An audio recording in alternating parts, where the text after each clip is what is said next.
자, 여러분 이번 시간에는 다음 주에 볼 생명기술 식물 만들기에 필요한 생명기술의 4가지 분야, 교과서 220페이지에 있는 4가지 생명기술 분야를 복습하는 시간을 가져볼게요. 여러분들 온라인으로 그때 들어가지고 많이 다들 까먹었더라고요. 그래서 일단 다음 주에 이걸 가지고 수행평가를 봐야 되니까 선생님이랑 같이 복습을 해봅시다. 자, 그래서 생명기술의 원리를 알아볼 건데, 이번 시간에는 대표적인 생명기술 교과서 220페이지에 있는 생명기술의 원리, 방법, 활용에 대해서 배워봅시다.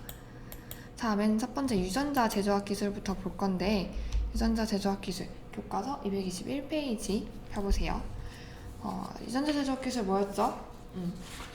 생명체의 DNA 일부를 잘라 꺼내고 그것을 다른 DNA에 연결하고 재조합하여 새로운 유전자를 만들어내는 기술이라 했어요. 말 그대로 유전자를 재조합, 다시 조립, 조합하는 거예요.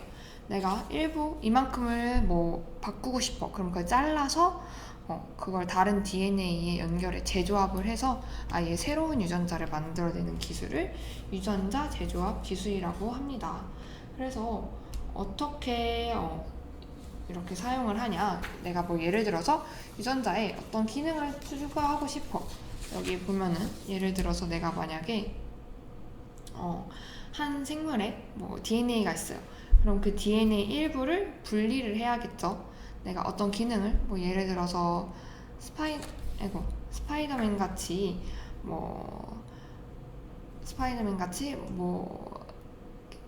손에서 거미줄이 나오는 기능을 추가하고 싶어. 그러면은 조금 허무맹랑하지만 그래도 어떤 내 생물의 DNA 일부를 분리를 합니다. 이렇게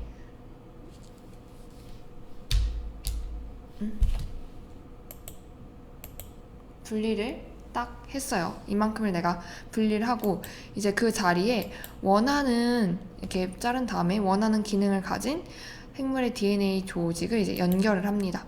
연결. 이게 선생님이 가져왔어요. 딱풀. 그러니까 물론 여기는 연결 효소를 사용하지만 재밌게 표현을 한 거예요. 아까 제한 효소로 자르는 일부를 분리하고 이제 내가 원하는 기능을 가진 DNA 조직을 연결을 해서 접합 효소로 재조합을 시켜서 이렇게 붙여요. 그럼 이제 내가 원하는 새로운 DNA, 스파이더맨처럼 내가 그 벽을 타고 오를 수 있는 DNA를 첨가를 해요. 이렇게 하면은 스파이더맨처럼 이렇게 창을 오르내릴 수 있는 이런 기능을 추가하는 것도 될 수 있겠죠. 이렇게 한 생물에 아까 말한 것처럼 DNA 일부를 분리해서 아까 그 자리에 원하는 기능, 나는 스파이더맨처럼 손에서 거미줄이 나오는 기능을 추가하고 싶어. 그럼 거기를 이제 연결을 해서 재조합을 시키면 이렇게 새로운 DNA를 만드는 거죠. 그래서 이렇게 표현을 할 수 있겠죠. 그래서 이제 유전자의 합성이나 이렇게 분해, 이렇게 관련된 효소를 사용을 해서 재조합을 하고 이제 이런 유전자를 대량으로 생산할 수 있는 거죠. 그래서 다시 한번 교과서에도 나와 있는 그림 있죠. 소를 보면은 하나하나 좀 봐볼게요. 예를 들어서 일단 내가 예를 들어서 소의 DNA를 갖고 예시를 들어볼게요. 자, 맨 처음에 아까 우리 말한 것처럼 일단은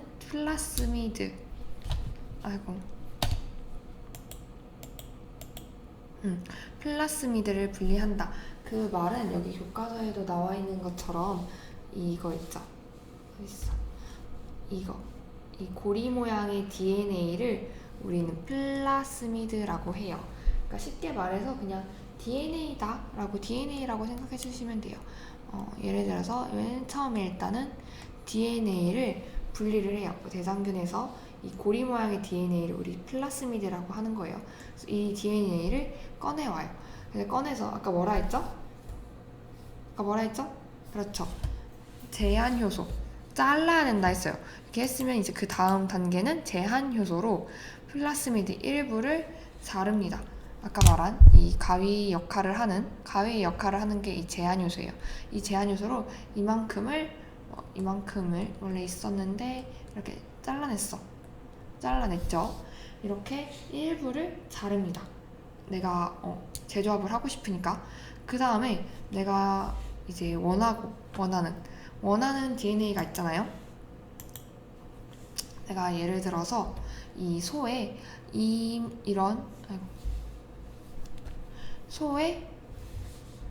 나는 소에 이 연보라색 기능을 가진 이 DNA를 첨가하고 싶어.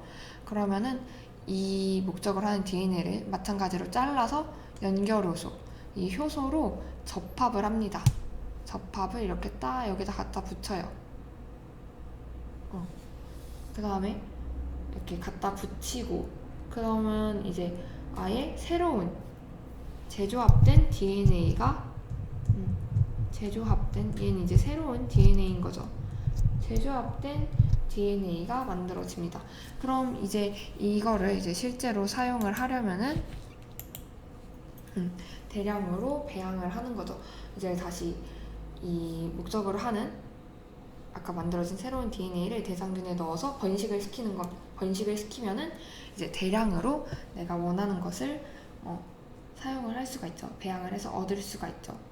그래서 얘는 이제 특징이 DNA 전체를 융합을 하거나 조작하는 것이 아니라 아까 보여준 것처럼 필요한 일부, 이만큼만 이렇게 필요한 일부만 이렇게 내가 재조합을 할 수 있기 때문에 종이 다른 그러니까 생물의 종, 예를 들어 토끼랑 곰이라든지 곰끼리가 아니라 다른 종끼리 간에도 유전자를 조합할 수 있다는 특징이 있겠죠. 자, 그 다음에 볼게요. 그 다음에 이제 이거를 어디다 활용을 하냐, 어느 기술에 주로 활용하냐도 볼 텐데, DNA 전체를 아까 방금 말한 것처럼 특정한 부분만을 재조합하는 거기 때문에 종이 다른 유전자끼리도 조합을 할 수 있어요. 그래서 교과서에도 나온 것처럼 주로 의약품, 인슐린, 혈당을 조절하는 인슐린이라든지 인터페론은 암 치료제라고 생각하면 돼요. 이러한 유용한 단백질을 대량 생산해서 의약품을 개발한다든지, 그리고 여러분들이 잘 아는 유전자 변형 생물체, 씨 없는 수박이라든지 일반 관상어, 이거 형광관상어 이런 거라고 하거든요. 이러한 유전자 변형 생명체라든지, 그리고 우리가 배운 유전자 치료, 예를 들어서 내가 병이 있는데 그 부분을 유전자 질병을 유발하는 DNA를 자른다든지, 이럴 때 주로 사용하죠. 유전자 치료라든지. 그래서 의약품, 유전자 변형 생물체, GMO 식품이나 유전자 치료에 활용이 되고 있습니다. 자, 여기까지 다시 복습해봤어요. 그 다음에 이제 해기식 기술 볼게요. 해기식 기술은 교과서 220페이지에 있어요. 선생님이 순서는 조금 편집을 했습니다. 그 다음에 해기식 기술은 어떤 데 사용한다 했죠? 한번 정의를 일단 크게 읽어볼게요. 우수한 생물의 체세포에서 핵을 추출한 다음에 핵을 제거한 다른 생물의 난자에 추출한 핵을 이식해 우수한 품종을 만든다. 얘도 마찬가지로 딱 글만 읽으면 조금 감이 잘 안 잡히니까 그림을 보면서 하나하나 선생님이랑 같이 짚고 넘어가 볼게요.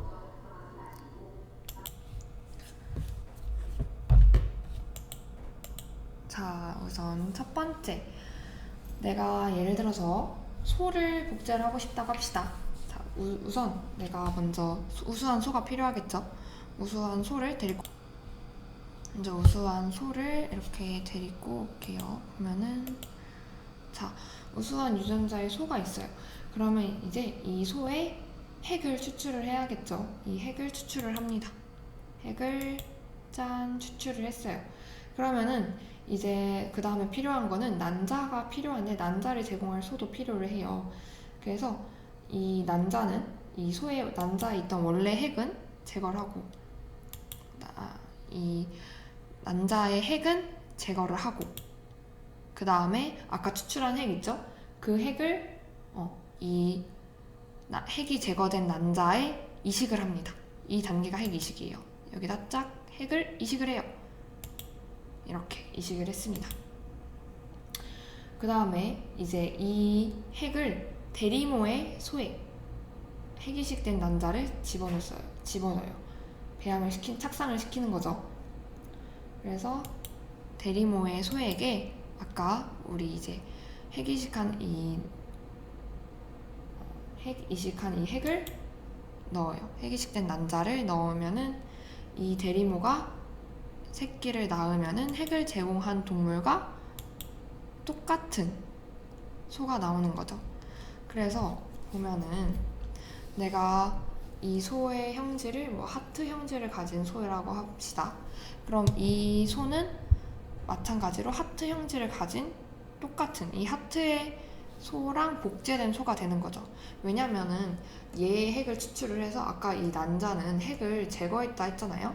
얘는 그냥 난자만 제공해주고 핵은 이 소의 핵을 넣었기 때문에 이 소는 핵을 제공한 동물인 얘랑 똑같은 소가 복제가 돼서 태어나게 되는 거죠. 자, 이해됐나요? 그래서 동물 복제할 때 이 핵이식 기술이 사용이 됩니다. 다시 한번 과정을 하나하나씩 짚어볼게요. 그래서 아까 말한 것처럼 핵을 바꾸는 과정, 핵을 이식하는 과정이기 때문에 핵치환 기술이라고 하는 거예요.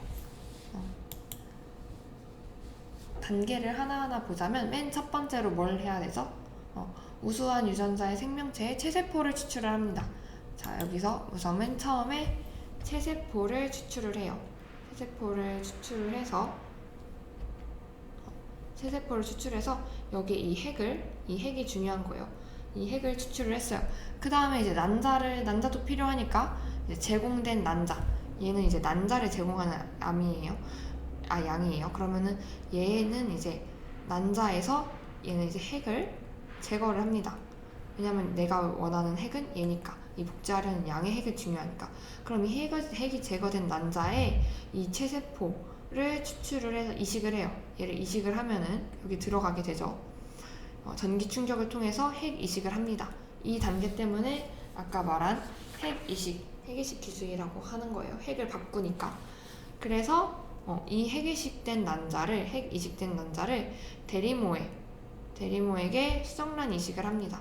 대리모의 자궁에 착상을 시키면은 이 대리모가 새끼를 낳으면은 이 복제하려는 양, 얘도 마찬가지 하트 형질을 하면은 얘랑 똑같이 복제된 이 소의 형질과 똑같은 성질을 가진 양이 태어나게 되는 거죠. 그래서 아까 다시 단계를 보면 난자 핵을 제거했으면 그 다음은 핵을 이식하고 그 다음에 이제 난자에 착상을 시키고 그러면 이제 복제가 되는 거죠. 그 대리모가 새끼를 낳으면은 복제가 된 우수한 생명체가 태어나게 되는 게 이 핵이식 기술의 방법입니다. 그래서 이제 아까 말한 것처럼 어디에 주로 사용을 하냐, 동물 복제에 주로 사용이 되는데 원하는 형질의 개체를 대량으로 얻을 수 있는 거예요. 예를 들어서 이 소가 너무 형질이 너무 월등하다 싶으면은 얘를 이제 자연교배로는 한계가 있으니까 대량으로 이 기술을 이용해서 얻을 수 있는 거죠. 우수한 생물체를 이렇게 번식할 때 사용하는 거죠. 그래서 우수한 가축을 복제하거나 이렇게 아니면 멸종위기 동물을 복제할 때 사용을 하죠.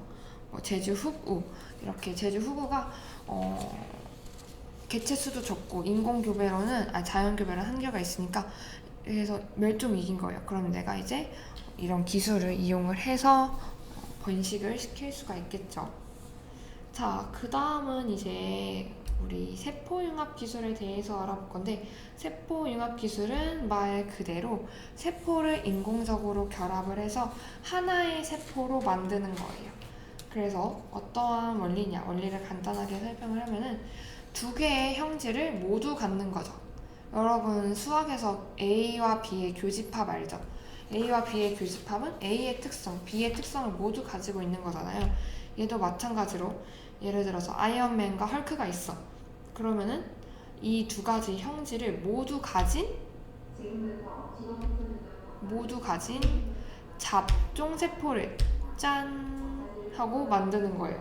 얘는 아이언맨의 특성도 가지고 있고 헐크의 특성도 가지고 있고 뭔가 겉보기에 이런 외관은 그 색깔이나 이런 거 뭐 아이언맨인데 뭔가 체형 이런 건 헐크죠. 이렇게 두 가지의 형질을 모두 가진 잡종 세포를 만들 때 사용을 하는 거예요.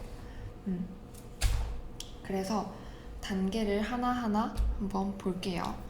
자, 교과서에도 나와있죠. 교과서 이제 222페이지 펴봅시다. 예를 들어 선생님이 맨 처음에 포마토 기억나요? 포마토가 뭐였지? 위에는 토마토, 뿌리 쪽에는 감자가 나오는 걸 포마토라 했어요.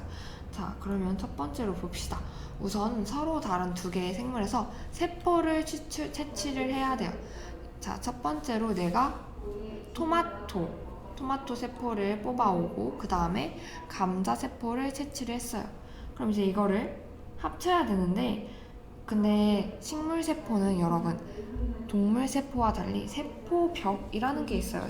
식물 세포는 동물 세포와 달리 세포벽이라는 게 있는데 이 세포벽을 우리는 제거를 해줘야 돼요. 제거를 해줘야 되는데 그래서 세포를 덮는 막이나 벽을 제거를 해줘야 돼요. 제거를 한 다음에 이제 두 가지 세포를 융합을 합니다. 그러면은 이렇게 융합된 세포를 이제 배양을 하는 거죠. 이제 세포 분열을 막 이렇게 해서 막 이렇게 똑같이 포마토 두 가지 형질을 모두 가진 포마토 세포가 분열이 됐어. 그럼 이제 이 세포를 배양액 안에서 기르는 거죠. 이렇게 성장을 시키는 거예요. 그러면은 어느 정도 이제 형태가 갖춰지면은 땅에 옮겨 심으면은 두 가지 형질을 모두 가진 위에는 토마토가 열리고 밑에는 감자가 열리는 포마토가 성장이 되는 거죠. 그래서 얘의 특징은 두 가지의 특성을 모두 가질 수 있는 거예요. 그래서 이런 신품종을 만들 때 주로 사용이 되죠.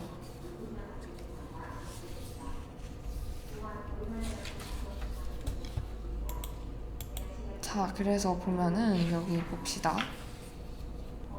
기술의 활용은 어디 사용이 되냐?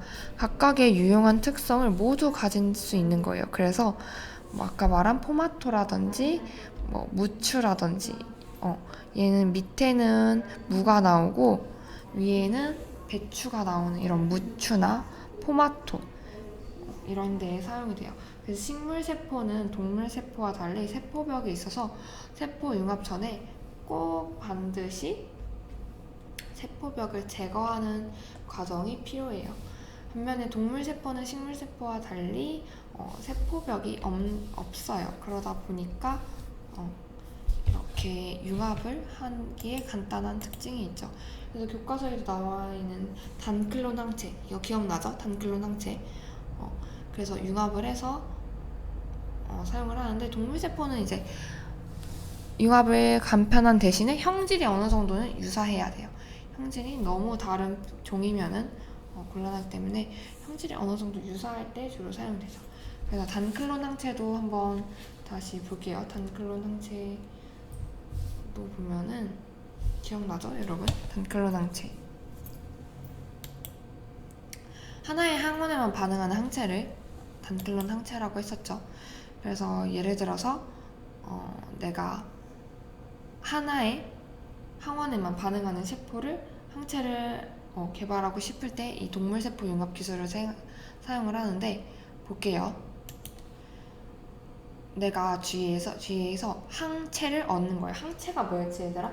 항체는 어떤 병에 대응할 수 있는 능력을 가진 거를 항체라고 해요. 예를 들어서 내가 감기에 걸렸어. 그러면 내 몸 안에서 이 감기의 병원균에 대응하는 항체들이 막 생성이 되거든요. 그래서 막 몸에 열도 나고 이런 걸 이제 항체 반응이라고 하는데 이 항체를 얻으려면 항원을 주입을 해야 돼요. 항원은 이제 병원균, 그러니까 좀 쉽게 이야기를 하면은 균이라고 생각을 해. 좀 부정적인, 안 좋은 거야. 이런 항원을 쥐에다 주입을 하면은 이 쥐의 몸 속에서 항체가 생성이 돼요. 그럼 이 항체를 추출을 해요. 이 항체는 쉽게 말해서 병을 치료하는 능력을 가진 걸 이제 항체라고 하고, 암세포는 특징이 뭐라 했었지? 수명이 반영구적이야.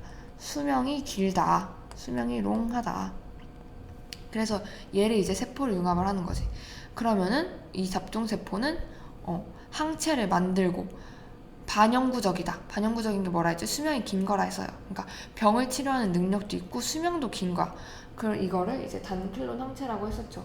그래서 이걸 다시 이제 분리해서 배양을 하면은 단클론 항체라고 했었죠. 그래서 여기서도 마찬가지로 단클론 항체를 만들 때도 세포융합 기술이 사용된다라고 했었죠. 그래서 여기까지 세포융합 기술의 동물세포랑 식물세포까지 알아봤어요. 그 다음에 이제 마지막 조직배양 기술이었는데, 조직배양 기술은 뭐였죠? 여기 갔어. 조직배양 기술은 생물체의 조직의 일부나 세포를 분리해서 분리된 조직이나 세포를 인공적으로 재생하거나 증식하는 기술을 조직배양 기술이라고 했어요. 그래서 기술의 원리를 한번 간단하게 또 볼게요. 자, 예를 들어서 내가 딸기를 딱 이만큼만 먹었어. 딸기를 이만큼만 있네. 내가 딸기를 이만큼만 있는데 이제 이 딸기를 내가 대량으로 얻고 싶은 거야. 그러면은 딸기를 내가 먹고 이만큼만 있으면은 이 일부의 조직을 이 일부를 분리를 해서 인공적인 환경에서 이제 배양이나 증식을 하면은 내가 딸기를 이렇게 대량으로 얻을 수 있는 걸 이제 조직 배양이라 하는 거죠. 그러니까 조직의 일부를 분리해서 인공적인 환경에서 증식을 시켜서 다시 대량으로 얻을 수 있는 기술을 조직 배양 기술이라고 해요. 자, 여러분들이 좋아하는 사진을 가져왔어요. 그래서 예를 들어 내가 와 딸기다 라고 하면 이 조직 배양은 생물체의 조직이 전체 형태를 형성하는 전형 성능이 뭐냐, 이 전형 성능을 이용을 하는 건데, 조직의 일부를 갖고서도 식물의 성능 중에 이 전형 성능은 이 일부를 가지고서 재생하는 능력이 있어요.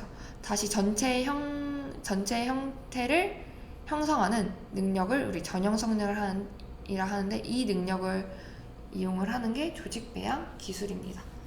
그래서 이렇게 대량으로 얻을 수 있는 거예요. 자, 그래서 방법을 한번 차근차근 알아봅시다. 교과서에도 나와 있는데 당근이 있죠. 우선 맨 처음에 조직의 일부를 갖고 하는 거니까 생물체의 조직의 일부를 잘라내요. 예를 들어서 여기서는 이제 형성층을 이렇게 딱 이만큼 잘라서 이만큼 잘라냈어요. 그러면 이제 여기서 세포를 분리를 하는 거예요. 이렇게 잘게 다져서 얘를 이제 시험관 안에다가 집어넣어요. 이 배양액 안에는 생물체가 자라나는데 필요한 모든 영양소가 다 들어가 있는 거예요. 왜 우리 어렸을 때 아기가 미숙하면 인큐베이터에 들어가잖아요. 그럼 그 인큐베이터는 아이가 필요한 영양분이라든지 조건을 다 갖춘 것을 인큐베이터라고 하는데, 마찬가지로 이 실린더도 식물의 인큐베이터라고 생각하면 이해가 쉬울 거예요. 그래서 그 세포를 분리한 거를 여기 조직학 시험관 안에서 배양을 하면은 세포가 이제 분열이 되죠. 그럼 이제 어느 정도 좀 자라요. 그럼 이제 어린 어느 정도 식물이 되면은 땅에 옮겨 심으면은 다시 이만큼의 일부 세포에서 하나의 새로운 당근이 만들어지게 되는 거죠. 그럼 이 조직이 하나의 어엿한 개체로 성장하게 되는 것을 조직 배양 기술이죠. 자, 이렇게 기술의 방법을 알아보았어요. 자, 그러면은 어디에 주로 활용이 되냐? 마찬가지로 얘는 아까는 해기식 기술은 멸종위기의 동물 번식이라 한다면 얘는 주로 식물에 주로 사용이 돼요. 그래서 멸종위기 식물을 증식을 하는 거죠. 멸종위기 식물을 증식할 때 주로 생산할 수가 있어요. 그래서 아까 말한 것처럼 한 개의 세포로부터 유전형질 같은 개체를, 그러니까 똑같은 걸 많이 무수히 얻을 수 있다 보니까 번식력이 약한 생물이나 멸종위기에 있는 희귀 식물의 복원에 주로 이용을 하게 되는 거죠.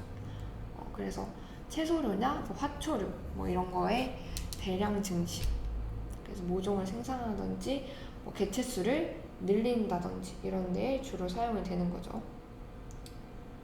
그 다음에 또 사용이 되는 게 이 일부를 가지고서 대량으로 얻을 수 있다 보니까 난임 시술 중에 시험관 아기 시술할 때도 이 수정란 배양에서 사용이 돼요. 시험관 아기를 할 때도 난자를 채취를 해서 난자를 채취하고 그 다음에 전장한 정자를 채취를 해서 이제 수정을 시키잖아요. 수정을 시킬 때도 수정을 시켜서 자궁이랑 이식을 할 때도 이 수정란을 배양하는 과정에서 이 조직 배양 기술이 사용이 됩니다. 그래서 뭐 식물이라든지 모종을 생산한다든지 그리고 시험관 아기를 만들 때도 이 조직 배양 기술이 사용이 돼요. 그래서 여기까지 우리 알아봤는데 이제 간단하게 선생님이 낸 퀴즈를 통해서 출석을 확인을 하고 퀴즈를 꼭 풀어봐야 돼요. 퀴즈를 확인해야 출석 인정되니까 퀴즈를 꼭 풀어보시고 그 다음에 이 내용은 복습을 잘 하셨다가 다음 시간에 수행평가 볼 때 이 내용을 잘 이해해서 여러분들이 생명기술 신문을 작성하면 됩니다.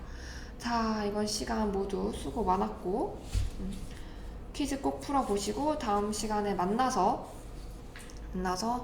수행평가 잘 보도록 합시다. 자, 다음 시간에 만나요. 안녕.